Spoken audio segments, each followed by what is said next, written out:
till the following night.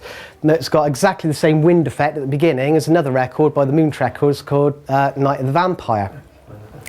Another instance, I think, is that there's a kind of explosion sound at the beginning of a Tornadoes track called Early Bird, and a year later he used it again on a Glenda Collins record. It's hard to believe it.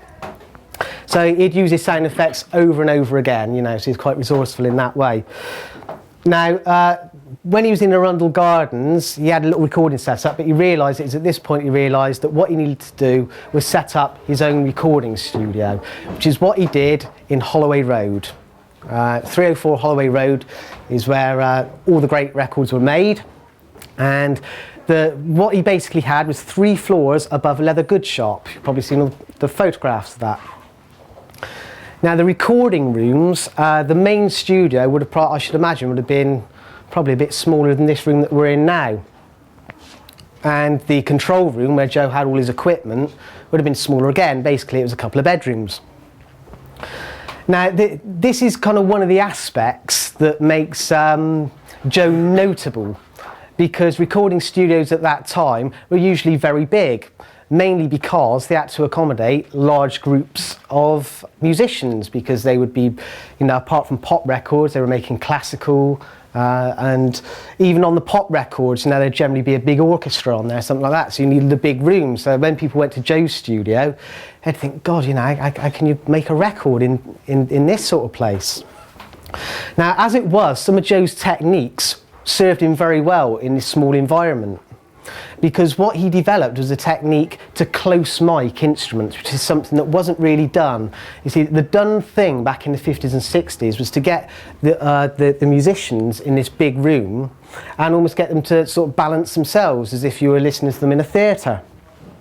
And then put up, you know, just a few mics, you know, at various distances within the room to capture that sound. And so rather than sort of like really being able to manipulate individual instruments, you were sort of like manipulating whole clusters of instruments. You know, you have the strings over there and a rhythm section there, and if you're lucky there might be a microphone suspended about a metre above the drum kit picking that up. And Joe changed all that. He'd started doing this sort of stuff back in his IBC and Lansdowne days, you know, by saying, no, actually, you know, I really want to pick out a particular instrument. And he wanted to do that back in those days just so that he had more control, so he could set a precise balance. And also, if he wanted to put a particular effect on a particular instrument, he could isolate it, and that effect wouldn't be going on a whole bank of instruments, you know. So you know, he's one of the first people to sort of put a microphone right up against a guitar amplifier, and then he could manipulate the sound like that. And he's also certainly the first person to close mic bass drums. If you listen to most records from the 50s and 60s, you don't really hear the bass drum too much, you know, because there wasn't a mic anywhere near it, you know. The drummer would be tapping away furiously, but, you know, it'd just be picked up with this microphone up here. But Joe, he'd actually take the front head off of the bass drum, the front skin, and put a microphone right inside. And he'd put blankets in there, he'd put blankets over the drum kit in order to isolate the sound. Now, the basic recording technique that Joe used when he did his rhythm tracks would be, he would get you'd say maybe have 2 guitars, a bass, and a drummer. So he'd put a microphone inside the bass drum, and he'd have a couple more microphones around the kit. There'd be one sort of maybe pointing towards the snare drum, and one just overhead picking up the tom-toms and the cymbals. He would then have another microphone rammed up against the guitar amplifiers, picking that up, and he'd put a big blanket over the top of that to further isolate the sound. And he had an ingenious method for recording the bass guitar. Rather than putting it through a conventional amplifier and recording the sound of the microphone through the bass guitar speaker, he plugged it straight into his recording equipment. There again, managing to isolate the sounds, so that when he came to do whatever he wanted to do with the sounds, he had full control over this. Now, once he'd done that, he would then have his backing track. He would bounce between 2 tape recorders. Don't forget, there was no multi-track recording back then. Everything was done, in most of the big studios, it was just done live. They'd get everybody in, they'd have the arrangement done, you'd get all the instruments, you'd have your guitarists and your drummers in one corner, you'd have the orchestra elsewhere, you'd have the singer off in a little booth, they'd say go, and if anybody did make a mistake, which was unusual back then because they were all professional musicians and they had it all down to a T, that was it. You had your recording and you did your balance at the time. Now that is one of the fundamental differences between the way stuff was done back then and the way that it's done now, because obviously, you know, for a start, it's all recorded on computers nowadays, but even for the last 30 years or so, the basic method of making a pop recording is to record everything onto its own individual track, and that's even individual drums, you know, so that you don't make any decisions whilst you're laying all the tracks down. Once you've got everything finished, you can then start to mix all the sounds together, and the idea behind that is, well, it just leaves everything to the last minute before you commit yourself to a particular sound. Now, Joe wasn't able to do that. You know, he had to make the decisions right from the word go what the balance was. You know, once he'd recorded the rhythm track, you know, when it came to moulding the whole thing together at the end, once he'd put the orchestra on, he couldn't think, oh God, you know, that snare drum's not loud enough. It's too late then. You know, you already had the balance. But Joe was such a good engineer that he got it right all the time. Excuse me a second.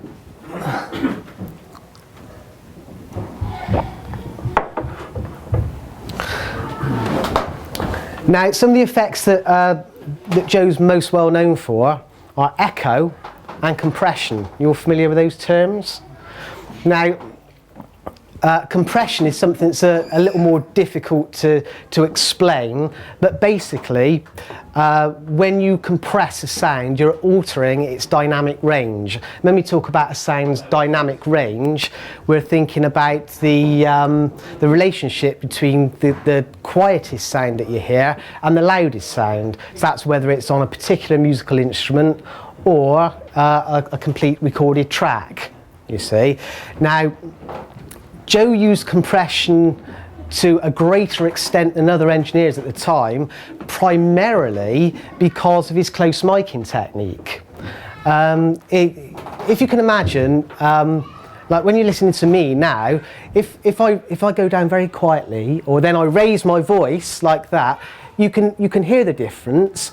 But if I was to do that right up close to your ear, it would be much more shocking, and so the compressor would be used to squash that effect, to make everything sound a lot more even and give everything a kind of loud sound. Now, in the recording industry, when we think of things like compression and equalization, which is basically altering the tone of instruments, there's two applications. One is a way, what we call corrective use of the compressor or the equalization. The other is creative. Now, most people back then, they would just use these devices as corrective tools. As I said, you know, they'd need to sort of like gently squash something just to make everything hang together. Or they would alter the tone of something to make it sound more natural. Now, Joe wasn't necessarily interested in doing that, and he realised that if he could use all this equipment to its absolute limits, he could make the effect work for commercial reasons. He could use compression as an effect. And so that's why a lot of the Joe Meek recordings have a very thick, and they pump out at you. Wouldn't you say? They've got that really direct sound and they pump out. And that was a result of his compression techniques. Now, echo is a little bit easier to understand. We've all got a concept of echo. You know, if you're in a cathedral or something like that, then you understand it's a big echoey sound. Now, when we think of echo nowadays, we usually refer to it as reverb or reverberation. That term wasn't really used so much in the 60s, 50s and 60s, and it's just a generic echo term, you know, that we called it all echo, or they called it echo. But really, an echo is a reflection of an original sound. We can think of that as, say, like a Grand Canyon effect. You know, you say hello, and you're hello a little bit after. That is the echo. Whereas the reverberant sound is, as I said, like if you're in a cathedral or something like that, then what's actually producing that sound is thousands upon thousands of echoes, and they're bouncing off all of the walls and the floor and everything like that in this big space, and coming back at you as a big wash of sound after the initial sound. Now, how did Joe get his echo effects? Well, he used tape echo. I've got a tape echo machine here. I think I'm going to switch on. And my little amplifier. You notice my amplifier here, so I've borrowed this one here. So it's an old Gibson Skylark from 1953. Ancient thing. So this little beast was around all throughout Joe's professional career. Oh, we're on already.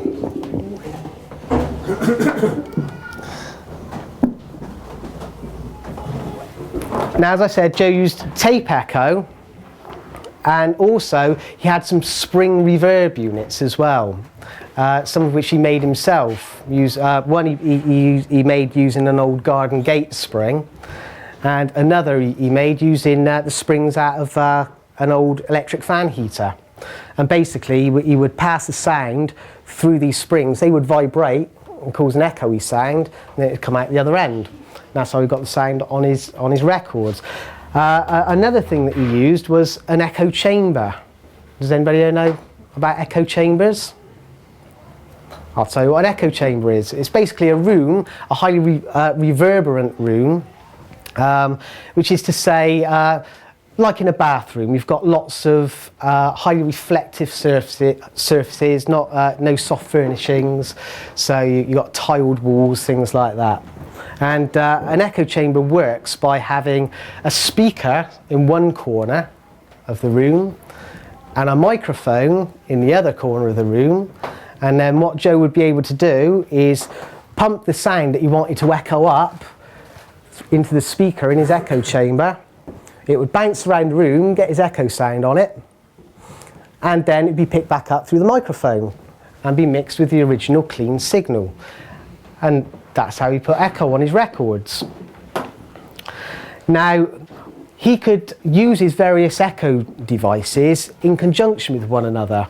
And one of the techniques that I'm not sure if he exactly invented it, but he was certainly using it to a great deal before other people latched onto it, was the idea of putting tape delay echo.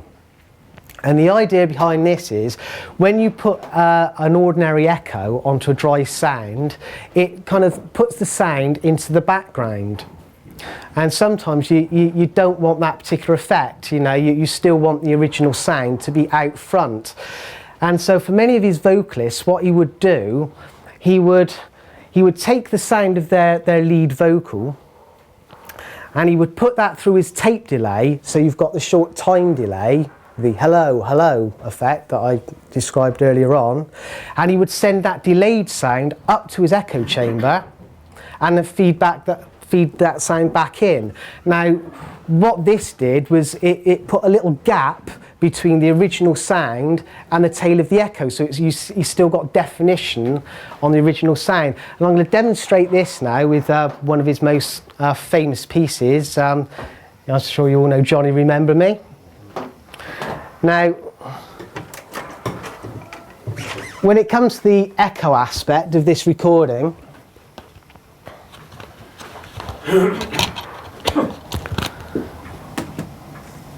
when we listen to, what I'd like to listen out for is on the backing vocal, which is Lisa Gray doing the high backing vocals. That sound has been put straight through the echo chamber. Okay, but with John Layton's lead vocal, he's got a pre-delay on his voice before it goes up to the echo chamber, which you can hear on the recording, which means that he still stands out front in the recording, but you can hear the tail on it afterwards.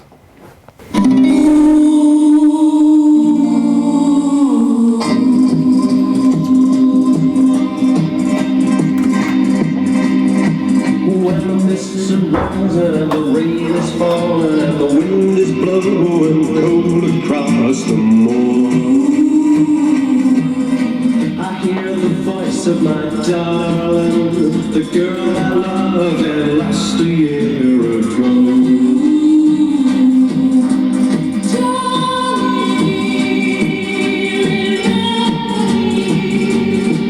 Well, it's hard to believe, I know, but I hear her singing the sign of the wind blowing in the treetops way above me.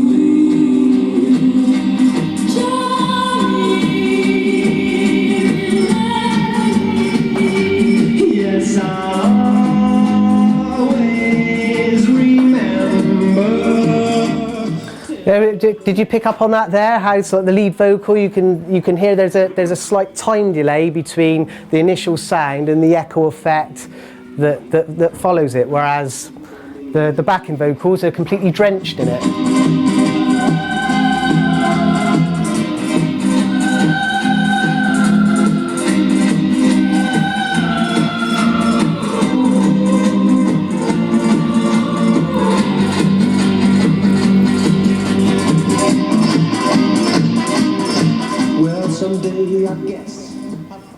Okay, that's a little bit about echo there.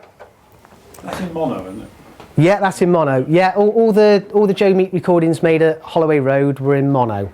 That's how most people listened to their music back then, and all the better for it as well, I think. Now, the equipment Joe used. Try and describe his control room for you. He'd have 2 tape recorders.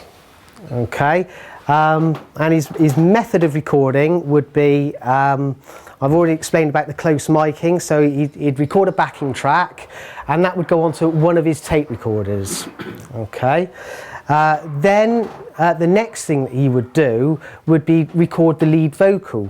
Okay, so he would play the sound, his pre-recorded backing track, along with the singer who's singing live, onto his second tape machine. So now he's got a recording which is the backing track and the singer singing. After that, he would then dub on any other sounds he wanted by the same method. He's got the backing track and the singer on one tape machine, and he would play that back whilst other musicians maybe playing strings or something like that. That would go onto the other machine. That was that way of recording things. Now then, what other stuff I'll tell you about his equipment? One of the most important things that Joe used was his microphones. Now, I've brought one along today. This is a Neumann U47, and Joe used one of these microphones for all of his vocalists. It was the top microphone at the time. Frank Sinatra used one. It was the industry standard. And in fact, the model that replaced this, the U87, which came out in 1967, it is still the industry standard today. Now, I don't know if you can see this picture of Mike Berry up here, but there he is, happily singing into a U47, one of these. It's a great microphone, very rare and expensive today. I was lucky to be able to borrow that one to bring along and show you. Other microphones that Joe used were like this one, this little Reslow. This is a ribbon microphone. It's got a little ribbon inside which vibrates and picks up the sound.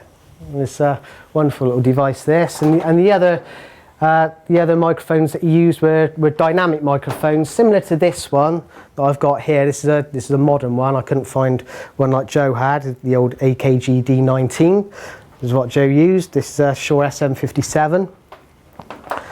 And those microphones would have been used to pick up, they're quite robust, so they'd have been used to record the drums and the guitars and the things like that. Now, I've also got a recording that I'd like to play. Are any of you familiar with the recording that Joe made in 1962 when he described his studio and things like that? Yeah. Yeah, you heard that one? Well, I was going to play you a little bit of that because, well, we can hear it from the horse's mouth, so to speak. And in this little excerpt, Joe talks about, which one is it? His recording process. I think now would be a good idea if I describe to you a rather typical day in my life. It starts about 9:30, the sun begins to win merrily away, and it's a combination of publishers ringing up to tell me the songs they have, and or agents asking when their artist records are coming out or when the artist should arrive at my place to make a recording, and well, various other things. As a rule, most days I have some form of recording to do. We say today I'm going to make a record with a new artist. He's been brought around to me and I feel has potential. I've auditioned him and he has a different sounding voice, and I feel sort of looks that could appeal to the public, and I've decided to make a record with him. He signed his contract, which is for 1 year with an option of further 2, and the musicians are beginning to arrive. On this occasion I'm using the Outlaws as the basic rhythm group, and mainly because they're top-rate musicians and got to know exactly what I want in the studio. Well, the artist has his microphone, a 47, in the corner of the studio, screened off from the rest of the musicians, and he can sing his heart out without anybody taking any notice of it. He's gone on to a separate track. The bass is fairly direct, the guitars have microphones that cover their amplifiers, the drums have about 2 or 3 microphones sometimes placed around it. And